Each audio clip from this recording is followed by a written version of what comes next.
حضرت مولا علی شیر خدا اللہ تعالیٰ بجل کریم فرماتے ہیں نبی پاک ایک سفر پہ گئے تو مجھے اپنا نائب بنا کے مدینے میں چھوڑ گئے حفاظت کے لیے. میری باتوں کی سمجھ تو آ رہی ہے نا آپ حضرات کو؟ حضور مجھے چھوڑ گئے، کہتے ہیں میرے پاس مال غنیمت کے تھوڑے سے پیسے تھے، میں سونے کا ایک ہار لایا، ایک لاکٹ لایا، سیدہ فاطمہ کو تحفہ دیا پہلی دفعہ، سونے کا ہار انہوں نے پہن لیا. نبی پاک علیہ السلام کا طریقہ مبارکہ یہ تھا کہ حضور جب سفر پہ جاتے تھے تو سب سے آخر میں سیدہ فاطمہ کے گھر جاتے، اور جب واپس آتے تو سب سے پہلے آتے، سب سے پہلے. حضرت علی کہتے ہیں قاصد آیا، اس نے آ کے بتایا کہ کل نبی پاک واپس آ جائیں گے. سیدہ فاطمہ بڑے دنوں سے انتظار کر رہی تھی کہ حضور آئے نہیں، اتنے دن ہو گئے. جب جا کے بتایا نا کہ کل حضور آئیں گے تو کہتے ہیں سیدہ نے صبح سے صفائیاں شروع کر دی، کھانا پکایا اپنے محبوب کے لیے، حضور کے لیے بہترین کھانا بنایا اور بہت ساری تیاری کی. کہتے ہیں حضور آئے، حسب روایت حسب عادت، وہی مبارک عادت جو محبوب کی ہمیشہ سے تھی. نبی پاک آئے، پہلا قدم سیدہ فاطمہ کے گھر میں رکھا، السلام علیکم کہا، اور سیدہ نے وعلیکم کہا تو حضور نے ان کا چہرہ دیکھا تو واپس چلے گئے. حضرت فاطمہ رونے لگ گئی. مولا علی شیر خدا کہتے ہیں میں گھر آیا تو بی بی صاحبہ زاروں قطار رو رہی. فاطمہ کیا ہوا؟ کالی پتہ نہیں، حضور سلام لیا واپس چلے گئے، ایسا کبھی ہوا ہی نہیں، پتہ تو کریں. شیر خدا کہتے ہیں میں مسجد میں گیا تو نبی پاک بھی ایک کونے میں بیٹھ کے رو رہے. میں نے کہا یا رسول اللہ آپ یہاں رو رہے ہیں، فاطمہ وہاں رو رہی ہے، بات کیا ہے؟ تو نبی کریم علیہ السلام نے فرمایا وہ میری بیٹی ہو کے سونا پہنتی ہے، اگر فاطمہ بھی سونے سے پیار کرے گی تو امت کی غریب بیٹیاں کدھر جائیں گی؟ وہ بھی سونا پہننے لگ گئی، وہ بھی اگر یہ کام کرے گی تو غریبوں کی بچیاں کس کے طریقے پہ چلیں گی؟ وہ بھی سونا پہنتی ہے. حضرت علی کہتے ہیں میں نے کہا یا رسول اللہ انہوں نے نہیں پہنا، وہ تو میں نے لا کے دیا ہے، انہوں نے خواہش نہیں کی. تو محبوب نے فرمایا اسے جا کے بتاؤ. حضرت فاطمہ الزہرا رضی اللہ تعالی عنہا کو جا کر کے بتایا گیا کہ محبوب پاک تو اس بات سے آپ سے ناراض ہے. حضرت فاطمہ نے اسی وقت سونا اتارا، کہا علی جو مدینے میں سب سے غریب گھر ہے اسے دے آ جا کے. بھائی نبی پاک نے انہیں سادگی میں رہنا، پاکیزگی میں رہنا سکھایا، انہیں حسن سکھایا، انہیں عبادت سکھائی. نبی پاک علیہ السلام، یہ تو ساری دنیا بیان کرتی ہے کہ امام حسین نبی پاک کے کندھے پہ بیٹھ جاتے تھے سجدے کے عالم میں تو 72 تسبیحیں حضور پڑھتے تھے. پتہ ہے حضور سکھاتے کیا تھے؟ نبی پاک امام حسین کو سجدہ کرنا سکھا رہے تھے. حضور سجدہ کرنا سکھا رہے تھے، سجدہ کرنا. پورے کربلا میں، پورے کربلا کے واقعے میں کسی جگہ بھی امام حسن اور امام حسین نے کسی ایک مقام پہ بھی یزیدیوں سے کوئی مطالبہ نہیں کیا، کوئی بات نہیں منوائی، کہا جو تمہاری مرضی. ایک بات صرف کی، ایک گزارش، توجہ ہے میری بات پر، ایک بات صرف کی، ایک مطالبہ رکھا. جب 9 محرم کو عمر بن سعد نے، شمر نے، ان سب نے کہا نا کہ حسین یا اب بات ختم ہو گئی، یا بیعت کرو یا جنگ کرو، تو امام حسین نے فرمایا مجھے ایک رات کی مہلت دو. علی کے بیٹے مہلت مانگ سکتے ہیں؟ بولے نا یار، مہلت مانگتے تھے وہ، کیا ضرورت تھی؟ امام حسین نے فرمایا مجھے مہلت دے، ایک رات رہ گئی ہے، میں راج کے سجدے کرنا چاہتا ہوں.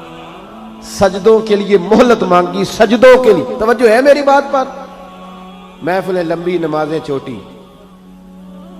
24 گھنٹے آپ کسی کو بٹھا لیں باہر، وہ بیٹھا رہے گا، گپے لگائیں. نماز کا ٹائم ہوگا تو پتہ نہیں کیا ہو جاتا ہے، لوگوں دوڑ گئے، او ہو نماز پڑھنی پڑ جائے گی. ایسے لگتا ہے جیسے کوئی بہت مشکل مرحلہ آن پڑا. بھائی کربلا والوں کا تو پیغام ہی نماز ہے، ان کا تو طریقہ ہی نماز ہے.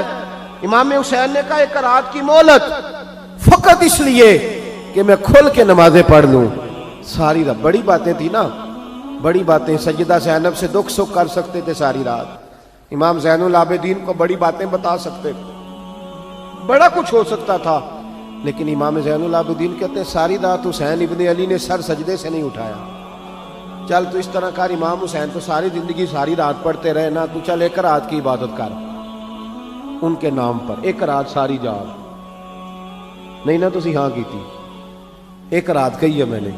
بڑا مشکل ہے ہمارے لیے. آپ یقین کریں مصلی اور پھر کسی نے ہمیں کان میں بتا دیا کہ تسی نسبت آلے ہو تسی بخشے ہو. اے کوئی پکی گل دس گیا ساتھ, اس میں کوئی شک نہیں کہ نسبت سے بخشے جائیں گے. لیکن امام حسین ڈائریکٹ نواسے ہیں نبی پاک کے. اگر وہ نسبت کے باوجود بھی ساری ساری رات نماز پڑھتے ہیں, تو کس قسم کا نسبت والا ہے کہ 10 محرم کو بھی تیری ساری قضا ہو جاتی ہے, ساری قضا چھٹی, ہم نسبت والے ہیں. بس نسبت کا یہ معیار ہوتا ہے. نسبت کا معیار یہ ہوتا ہے کہ جو محبوب نے کیا وہ ہم نے کر کے چھوڑنا ہے, وہ کام کرنا ہے. اور پھر اہل بیت نبوت کا اسوہ حسنہ پردہ ہے, پردہ. بڑی گمراہی آ گئی ہے امت میں. اب جو بچی ایم اے ایم بی اے کر لیتی ہے وہ سب سے پہلے یہ مطالبہ کرتی ہے کہ ہمارے حقوق برابر کے. اسلام نے عورت کو برابر کے حقوق نہیں دیے, عزت والے حقوق دیے. کون سے حقوق دیے بولیے؟ میں ایک یونیورسٹی میں تھا تو ایک بچی نے پیغام دیا, کہنے لگی جی, بچیاں بھی تھی پردے میں بیٹھی ہوئی, لیکچر یونیورسٹی میں ہو رہا تھا, تو اس نے کہا جی عورت کا تو گھر ہی کوئی نہیں ہوتا, عورت کا تو گھر ہی کوئی نہیں, تو ہم کدھر جائیں؟ میں نے کہا چلیں ادیبانہ انداز میں یہ بات درست ہے لیکن حکیمانہ انداز میں درست نہیں. عورت کی تو اللہ تعالیٰ نے ذمہ داری بڑی شاندار رکھی ہے. جب تک باپ جوان ہوتا ہے نا, توجہ ہے میری بات پر, جب تک باپ جوان ہوتا ہے تو بیٹی اس کے گھر رہتی ہے, اور جب بچی جوان ہوتی ہے, ابا تھوڑا بوڑھے ہونے لگتا ہے نا, تو اللہ تعالیٰ خامد کی ڈیوٹی لگا دیتا ہے عورت پر. اور جب خامد تھوڑا بوڑھا ہونے لگ جاتا ہے تو بچے جوان ہو جاتے ہیں. تو میں نے کہا بی بی تو سمجھی نہیں, تو کہتی ہے میرا گھر کوئی نہیں. رب کریم نے تو تیرا محافظ ہمیشہ جوان آدمی کو رکھا ہے, جوان کو, کبھی باپ کو, کبھی بھائی کو, کبھی بیٹے کو, کبھی شوہر کو. تو یہ کیسے؟ اسلام نے تو تیرے لیے جوان خون تیرا محافظ رکھا, اگر تو سمجھے. حضرت فاطمہ نے ساری زندگی پردے میں گزاری, ان کا ننگا سر کبھی سورج نے بھی نہیں دیکھا. یہاں اللہ خیر کرے دینداروں کی بچیاں پردہ نہیں کرتی, حاجیوں نمازیوں کی بچیاں پردہ نہیں کرتی. کپڑے استری نہ ہو تو گھر میں جھگڑا شروع ہوتا ہے, اور بی بی پردہ نہ کرے تو پرواہ کوئی نہیں. حضرت عبداللہ بن سہل ایک تابعی بزرگ ہے, نام یاد رکھنا. عبداللہ بن سہل کہتے ہیں سیدہ زینب جب کربلا سے واپس آئیں تو وہ میری پڑوسن تھی. 15 سال کہتے ہیں میں ان کا پڑوسی رہا ہوں, 15 سال. 15, امام شورانی نے اس کو لکھا ہے, 15 سال میں حضرت زینب کا پڑوسی رہا. کبھی ہوتا ہے نا کہ بی بی برقع پہن کے باہر نکل آتی ہے, بازار جانا ہے, دوائی لینی ہے, کوئی کام ہے. کہتے ہیں 15 سال میں پڑوسی رہا, پر میں نے پردوں میں چھپی ہوئی زینب بھی کبھی نہیں دیکھی. ہوتا ہے نا برقعے میں بندہ بی بی دیکھ لیتا, میں نے پردے میں چھپی ہوئی بھی بی بی کبھی نہیں دیکھی. تو کربلا والوں کا تو طریقہ پردہ ہے, ان کا طریقہ. اب آخری بات سنیں, کربلا والوں کا طریقہ حوصلہ ہے, ہمت ہے. ہمارے ہاں نا خودکشیاں عام, جھگڑا عام, لڑائی عام. اس کی وجہ یہ کہ حوصلہ کوئی نہیں. ذرا سی بات کوئی بندہ برداشت کرنے کو تیار.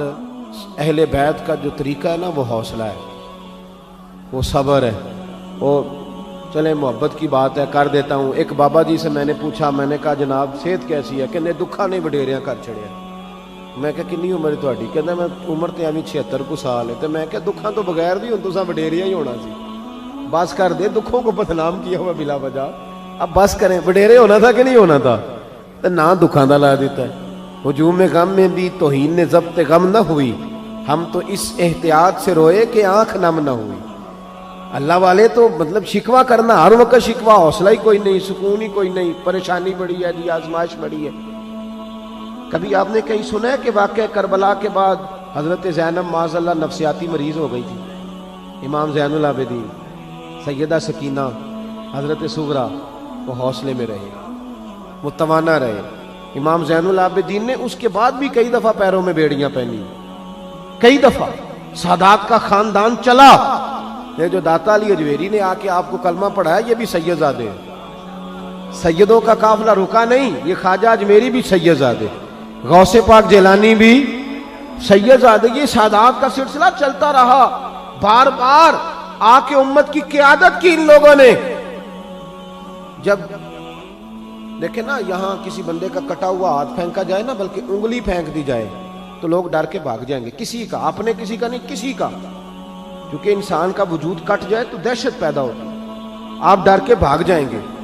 امام حسین کا کٹا ہوا سر، توجہ ہے میری بات پر؟ ذرا غور کرنا، بندے کا سر کٹ جائے، ہم سنتے ہیں بات پر غور نہیں کرتے۔ دھاڑ ان کا پڑا تھا کربلا میں، کٹا ہوا سر، زلفیں، پگڑی، کٹا ہوا سر نیزے پہ، آگے آگے سر جا رہا ہے، پیچھے سیدہ زینب جا رہی، با پردہ یزید کے دربار میں پہنچی، بی بی صاحبہ پردے میں بیٹھ گئی۔ یزید کہنے لگا دیکھ لو، اللہ نے مجھے عزت دی اور میرے دشمنوں کا معاذ اللہ کیا حال ہوا۔ جب اس نے یہ کہا نا تو حضرت نعمان بن بشیر صحابی بیٹھے تھے، اور ساتھ کہتے ہیں میرے ایک نابینا صحابی بھی بیٹھے تھے۔ حضرت نعمان بن بشیر کہتے ہیں کہ جب اس نے یہ کہا نا کہ اللہ نے مجھے عزت دی اور نقل کفر کفر نہ باشد، میرے دشمنوں کا یہ حال ہوا، تو کہتے ہیں سیدہ زینب وہاں سے اٹھ کے کھڑی ہو گئی، با پردہ سیدہ زینب کھڑی ہوئی، اور فرماتے ہیں اس طرح نہیں کھڑی ہوئی کہ بیویاں روتی ہیں تو کہتی ہیں ہائے یہ ہو، اس طرح نہیں، حوصلہ، ہمت، اور جس طرح کوئی سیاںا خطیب خطبہ پڑھتا ہے اس طرح سیدہ نے خطبہ پڑھا، پہلے اللہ کی حمد کی، پھر نبی پاک پہ درود پڑھا، اور پھر قرآن پاک کی آیت پڑھی وَتُعِزُّ مَن تَشَاءُ وَتُذِلُّ مَن تَشَاءُ، یہ آیت پڑھی۔ کہتے سیدہ کی آواز میں وہ روب تھا، وہ گرج تھی، وہ وقار تھا، وہ اطمینان تھا کہ وہ نابینا صحابی میرا گھٹنا ہلا کے کہنے لگے نعمان علی آ گئے ہیں دربار میں، علی آ گئے ہیں، جبریل امی بول رہے ہوں جیسے، حکمت کے گوہر رول رہے ہوں جیسے، دربار دمشق میں بی بی زینب کا خطاب منبر پہ علی بول رہے ہوں جیسے۔ کہا یہ تو حضرت علی کی آواز، علی آ گئے کیا، علی آ گئے؟